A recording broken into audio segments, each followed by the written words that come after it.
오늘 우리가 다루게 될 내용은 너무 잘 아는 탕자의 비유입니다.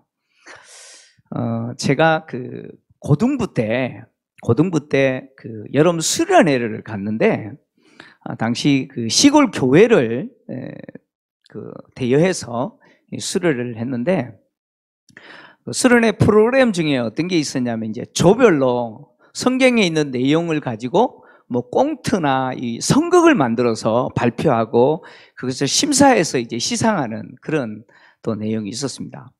그때 우리 조에서 했던 연극이 바로 이 탕자의 비유, 이것을 연극을 했습니다. 제가 아마 그때 아버지 역할을 했던 걸로 기억이 나고, 제가 전도한 친구가 있습니다.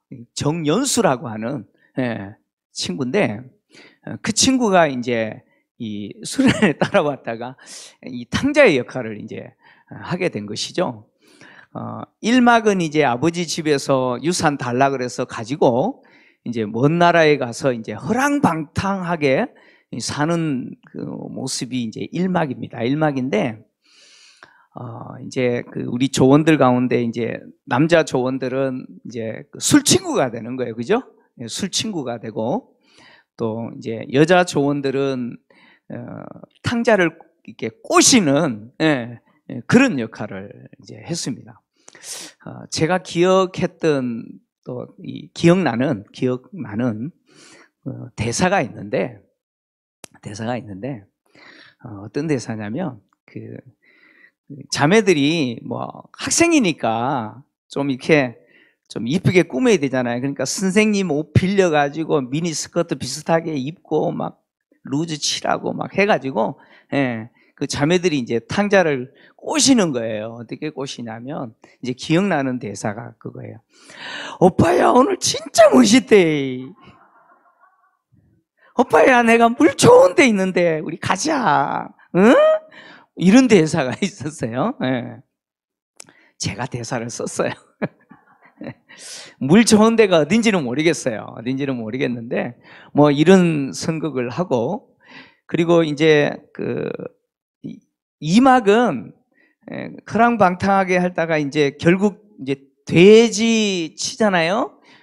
꿀꿀거리는 돼지 역할하는 친구도 있고, 이렇게 쥐염 열매 먹고 싶은데 또 줄 사람도 없고 그런 역할 하다가 이제 아버지께로 이제 돌아오는, 이제 그래서 회복되는 그 내용이 이제 2막인데, 조금 더 실감나게 하려고 또 어떻게 했냐면, 그 친구의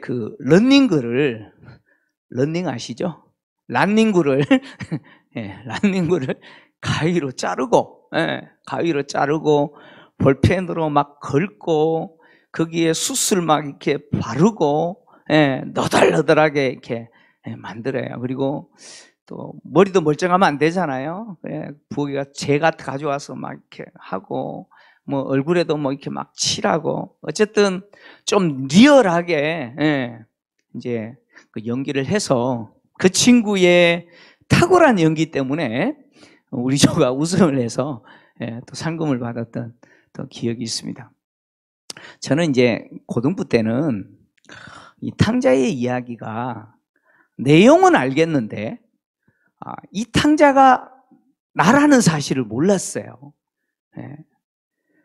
그리고 이 집 나간 둘째 아들을 기다리고 돌아온 그 아들을 맞아주시는 그 아버지의 사랑이 나를 향한 사랑이라는 사실을 그때는 몰랐어요. 누가복음 15장에는 예수님이 말씀하신 3가지 아주 중요한 비유가 등장하죠. 잃은 양의 비유가 있고요. 그리고 10드라크마 중에 잃어버린 1드라크마의 이야기가 있어요. 그리고 오늘 둘째 아들 이 탕자의 비유가 있습니다. 이 3가지의 비유의 내용은 하나님의 사랑을 이야기합니다. 하나님의 사랑이 어떤 사랑인지를 예수님이 드러내고 있는데, 하나님의 사랑은 잃은 양을 찾으시고 잃은 드라크마를 찾으실 때 찾을 때까지 찾으시는 사랑이라는 거예요. 그러니까 하나님의 사랑은 잃어버린 당신의 자녀들을 절대로 포기하지 않으신다는 거예요. 절대로 포기하지 않으시고 반드시 찾아내신다는 거예요. 그것이 바로 하나님의 사랑이라는 것이죠. 포기하지 아니하시는 것이 하나님의 사랑이라는 것이죠. 집 나간 둘째 아들이 돌아올 때까지 어떻게 해요? 포기하지 아니하시고 기다리시는 분이 하나님이시라는 거예요. 그것이 하나님의 사랑이라는 것이죠. 아버지의 물려받은 유산 다 날려버린 그 아들이 돌아왔는데도 불구하고 그 아들을 용서하고 다시 받아주는 것이 뭐예요? 그것이 아버지의 사랑이다. 그것이 아버지의 사랑이다. 앞에서 이야기했던 것처럼 이 탕자의 모습은 하나님을 떠난 우리의 모습이죠. 둘째 아들의 모습은 하나님을 떠난 우리의 모습입니다. 예수님 당시 팔레스타인에 살고 있는 유대인들 중에 좁은 유대 땅에 살기보다는 또 넓은 나라로 가자 그래서 이방 민족으로 이민 가는 사람들이 많았습니다. 그래서 당시 1세기 예수님 당시 유대 땅에 살고 있는 유대인들이 70만에서 한 100만 정도 됐다고 합니다. 근데 이방 땅에 살고 있는 유대인들이 무려 400만 명 정도 됐다고 합니다. 그러니까 많은 사람들이 좁은 유대 땅이 아닌 이방 땅에 가서 살고 있었습니다. 좁은 유대 땅을 떠나서 이방 민족, 이방 땅으로 가는 유대인들이 왜 이민을 가느냐? 목적은 더 부유한 삶을 누리기 위해서 갑니다. 더 부유한 삶을 누리기 위해서 그것을 목적으로 이방 땅으로 갔는데 오늘 이 둘째 아들의 경우, 예수님의 비유 속에 등장하는 이 둘째 아들의 경우는 그 목적으로 먼 나라로 간 게 아닙니다. 이 둘째 아들은 더 부유해지려고 간 게 아니고 인생 즐기기 위해서 간 거예요. 인생 즐기기 위해서. 그래서 그곳에서 아버지가 자신에게 물려준 그 살림이죠. 살림은 생명입니다. 그 생명과 같은 그 유산을 어떻게 해요? 허랑방탕하면서 다 날려버리죠. 다 날려버립니다. 우리가 읽지는 않았습니다만 앞에 보면 허랑방탕하여 다 허비했다라고 이야기합니다. 이 허랑방탕이라고 하는 단어는 무슨 뜻이냐면 이 쭉정이를 알곡과 분리하기 위해서 공중으로 던질 때 던지는 그 행위를 의미하는 단어가 허랑방탕이라는 단어입니다. 그러니까 이 둘째 아들이 아버지에게 물려받은 그 유산을 어떻게 해요? 어떻게 했다는 거예요? 그냥 공중으로 다 날려버렸다. 오빠야! 네가 가져라. 그러고 주고. 오빠야! 그러면 어때요? 부어라 마셔라. 그냥 긁고 막 하는 거예요. 그래서 그냥 다 날려버렸어요. 다 날려버렸어요. 아버지의 집을 떠나면 자신이 원하는 그 즐거운 인생을 살 줄 알았어요. 근데 그 인생이 잠깐이죠. 잠깐은 맛볼 수 있고 누릴 수 있어요. 근데 아버지의 집을 떠난 그것이 비극이라는 사실을 깨닫는 데는 오랜 시간이 필요 없었습니다. 랍비들은 율법을 해석하여서 뭘 남겼냐면 탈무드를 남겼습니다. 탈무드는 율법을 해석한 건데 그 탈무드에 랍비들은 뭐라고 기록했냐면 돼지를 치는 자는 저주들을 받을지어다 이렇게 기록을 했어요. 돼지 치는 자는 뭘 받을지어다? 저주를 받을지어다 이렇게 기록을 했어요. 이 말이 무슨 이야기냐면 유대인에게 있어서 돼지를 친다라고 하는 것은 인생 마지막이다 그런 이야기예요. 할 것이 없어서 마지막에 할 수 있는 게 뭐라는 거예요? 돼지 치는 거라는 거예요. 근데 이 둘째가 결국 이 돼지 치는 일을 하게 됩니다. 이 말은 그가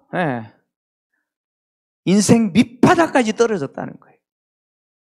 더 이상 떨어질 데도 없는 가장 인생 밑바닥에서 지금 뒹굴고 있다는 것이죠.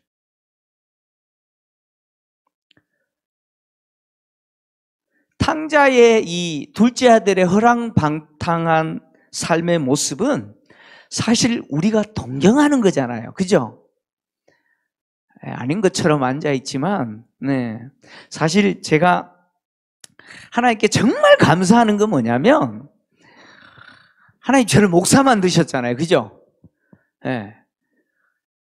왜 하나님이 저를 목사 만드셨을까 고민해 봤더니, 저 안에 이 허랑방탕하고자 하는 욕망이 저에게도 많아요.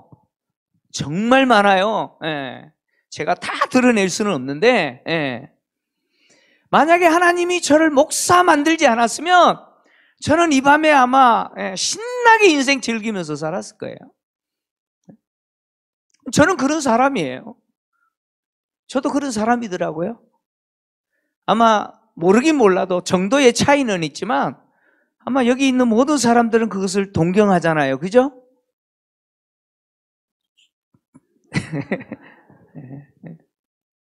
아니 최고급 외제 승용차에 강남에 있는 최고급 백화점에 가셔서 수백이 아니라 수천짜리를 긁으시고 그걸 들고 그리고 고급 레스토랑에서 스테이크를 각 잡아서 쓰시고 그냥 쓰시는 것도 아니에요. 각을 잡아서 쓰시고 이 밤에는 밤새 놀 수 있는 룸살롱에서 부어라 마셔라 그렇게 인생 살고 싶은 욕망이 우리 안에 있잖아요. 아멘 하시면 안 되고 우리 안에 그런 게 있어요. 그런 게 있어요.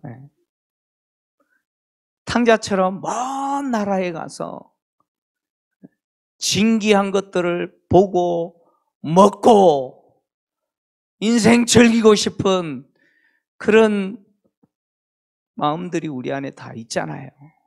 여러분 없으세요? 있잖아요. 그죠? 한번 생각해 보세요. 하나님이 우리를 그냥 내버려 뒀다면 우리는 다 그렇게 인생 밑바닥에서 뒹구고 살 거예요. 그게 죄인 줄도 모르게요. 그게 인생의 즐거움이라고 생각하면서 그렇게 호랑방탕하면서 인생 허비하면서 그렇게 살 수 있는 자들이 우리였어요. 아마 그렇게 과거에 사신 분들도 있을 것 같아요.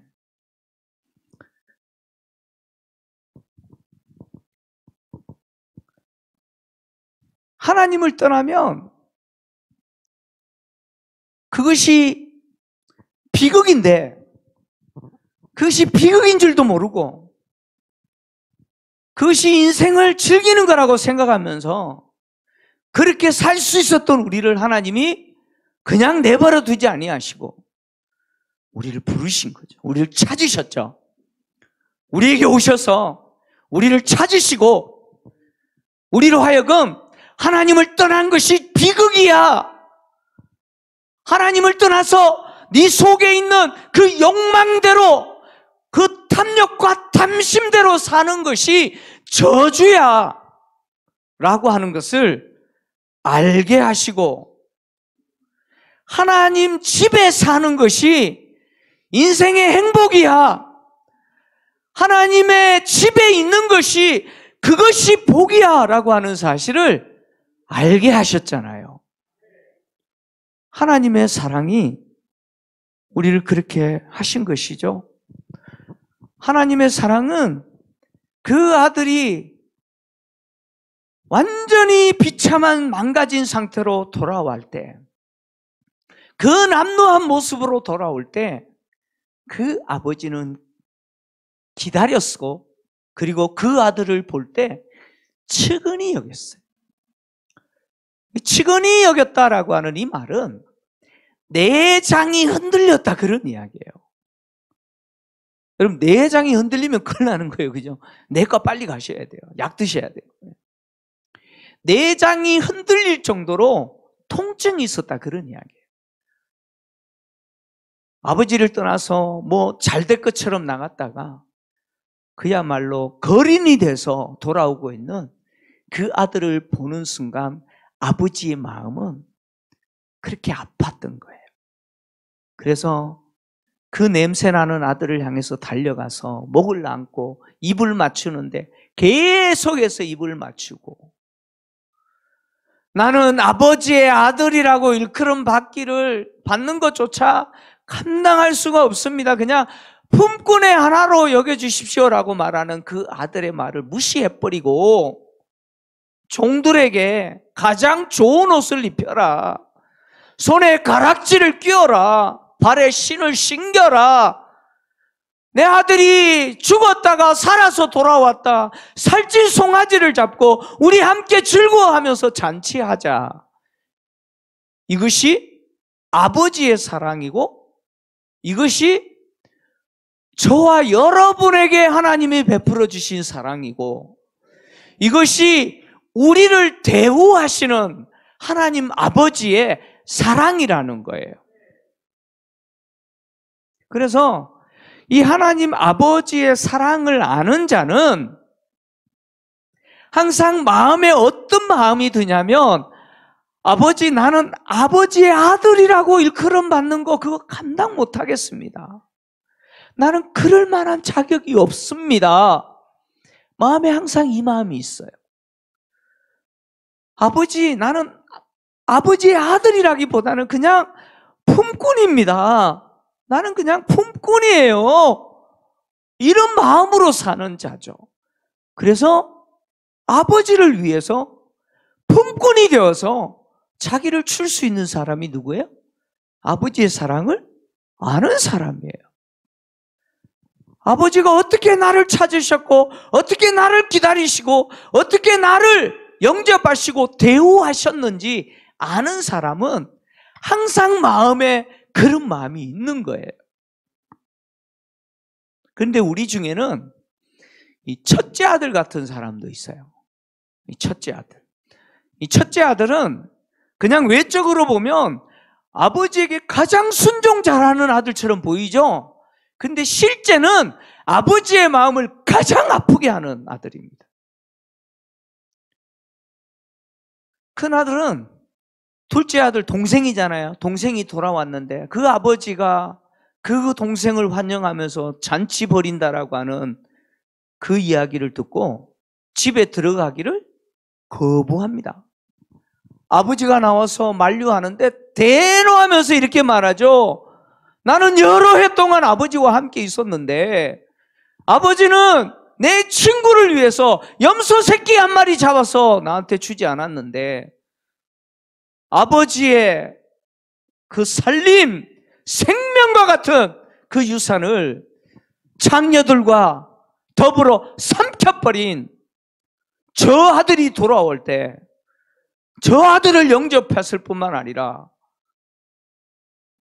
그 아들을 위해서 살찐 송아지까지 잡고 잔치한다라고 하니까 이것이 말이 됩니까? 대노하면서 흥분하면서 아버지에게 항의하죠.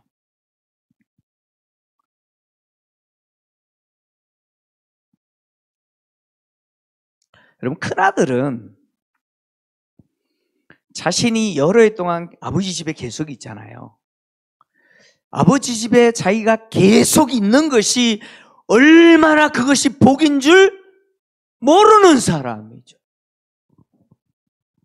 자기가 아버지 집에서 아버지의 모든 것이 내 것이고 아버지 집에서 내가 평안히 거할 수 있고 내가 아버지의 것으로 혜택을 누리고 있다라고 하는 것이 복이라고 하는 사실을 이 큰아들은 몰라요.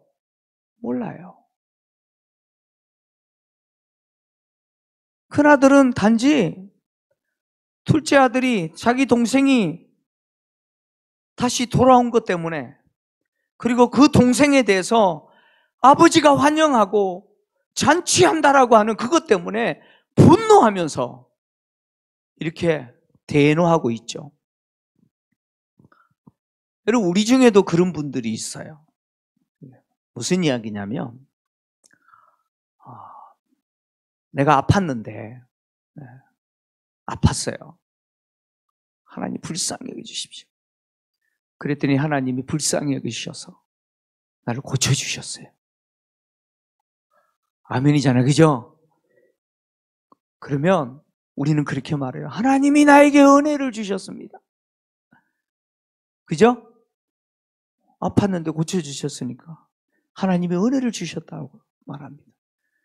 근데 아프지 않고 건강하게 멀쩡하게 살면서 그것이 하나님의 놀라운 은혜인 줄은 몰라요. 여러분, 그렇지 않아요? 내가 아프지 않고 멀쩡하게 건강하게 내가 할 수 있는 일들을 하면서 살아가는 그것이 아파서 낫게 해주시는 하나님의 은혜와 비교할 수 없는 하나님의 은혜임에도 불구하고 우리는 그것에 대해서는 감사하지 않아요. 하나님이 은혜 주셨다라고 말하지 않아요. 도리어 하나님이 나에게 뭘 주셨습니까? 라고 불평불만하죠. 사업하다가 실패해서 망할 뻔했는데 통곡하고 하나님께 기도했더니 하나님이 회복시켜 주셨어요. 그러면 그렇게 말해요. 하나님이 은혜를 주셨습니다. 근데 정작 망하지도 않고 내가 수고한 대로 하나님이 결과를 얻게 하셔서 평안히 잘 먹고 잘 사는 나는 하나님의 은혜를 누리고 있음에도 불구하고 그것을 은혜 받았다라고 말하지 않죠. 그렇죠? 우리가 그러고 있잖아요. 그것은 은혜라고 생각 안 해요. 근데 그것이 은혜인데, 그것이 놀라운 은혜인데 우리는 그것에 대해서 감사하지 않아요. 도리어 하나님 나에게 준 게 뭡니까? 항의하는 우리의 모습이 있죠. 큰아들의 모습이죠.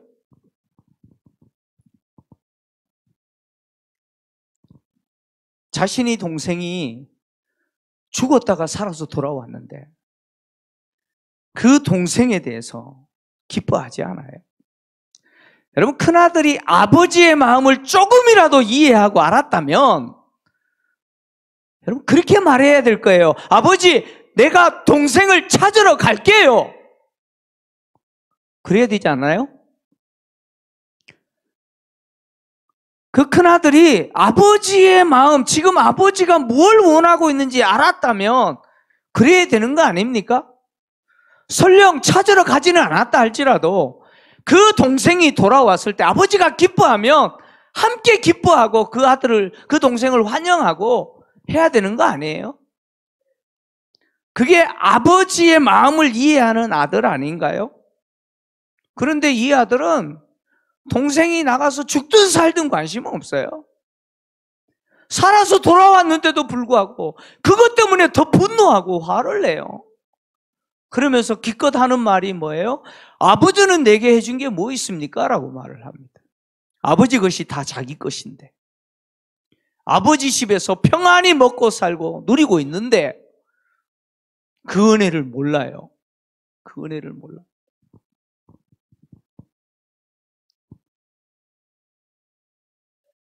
하나님의 잃어버린 자녀를 찾는 일에 관심이 없어요. 이 큰아들의 모습이 우리 중에도 있어요. 이 큰아들의 모습은 교회가 하나님의 잃어버린 자녀를 찾읍시다 라고 했을 때 관심이 없어요. 교회가 찾든 말든 관심이 없고 오직 내가 원하는 그거 하나님 주십시오 그러고 있는 사람들이죠. 지금 하나님은 잃어버린 그 자녀를 찾기를 원하시고 그 자녀가 돌아오기를 눈이 빠지도록 기다리고 계시는데 그것에는 관심이 없고 다만 내가 얻고자 하는 그거 하나님 주십시오. 그거 바라면서 있는 사람들이, 여러분, 이 큰아들의 모습이죠. 아주 이기적인 성도들이죠. 여러분, 새생명 축제를 이제 준비하면서, 이 새생명 축제는 전도위원회의 사역만이 아니죠. 그럼 오늘 특성하신 분들, 작정자들인데, 전도 대상자들을 작정하신 분들만의 행사가 아니죠. 여러분, 이 행사는 우리 김포 제일교회 모든 성도들의 행사예요. 우리의 축제예요. 작정을 했든 작정을 하지 않았든 우리 모두의 축제예요. 우리 모든 성도들이 마음을 들이고 시간을 들이고 몸을 들이고 이 사역을 준비해야 돼요. 준비해야 돼요. 이 축제를 통해서 나 같은 죄인 살리신 그 하나님의 놀라운 사랑을 우린 봐야 됩니다. 그리고 돌아와야 될 나의 형제와 나의 자매들, 내 부모와 내 자녀들, 우리의 동료들이 하나님이 그들이 돌아오기를 기다리는 것처럼 그 마음으로 우리도 기다리고, 그들이 돌아왔을 때 하나님이 춤추시면서 기뻐하는 것처럼 우리도 함께 춤추면서 기뻐할 수 있어야 되죠. 우리 중에는 한 사람도 이 큰아들과 같은 사람이 있으면 안 됩니다. 그것은 교회가 아니죠.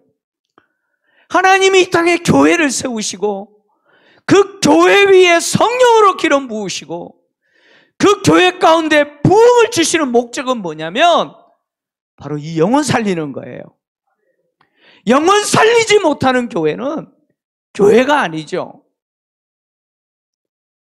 하나님은 이 땅에 교회를 세우시고 그 교회를 통해서 영혼을 살리시기 위해서 그 교회 가운데 성령으로 충만하게 하시고 그 교회 가운데 부흥의 불길을 일으키시는 것이죠. 저는 우리 교회가 그런 교회가 되기를 원합니다. 여러분, 우리 교회가 부흥해야 된다라고 했을 때 그 부흥은 숫자가 많아지는 거 아니에요. 몇만 명이 모이는 게 부흥이 아니에요. 우리 안에 하나님이 주시는 부흥은 영혼을 사랑하는 마음, 영혼을 기다리시는 그 하나님의 마음을 우리가 같이 품고 그 하나님의 마음으로 영혼을 향하여 달려가고 그 영혼이 돌아올 때 함께 기뻐하고 그 영혼을 향하여 내 시간과 내 몸과 내 마음을 기꺼이 하나님을 향하여 드릴 수 있는 바로 그 교회가 하나님이 행하시는 부흥의 역사 가운데 쓰임받는 교회입니다. 저는 우리 교회가 이런 교회가 되기를 주의 이름으로 축원합니다.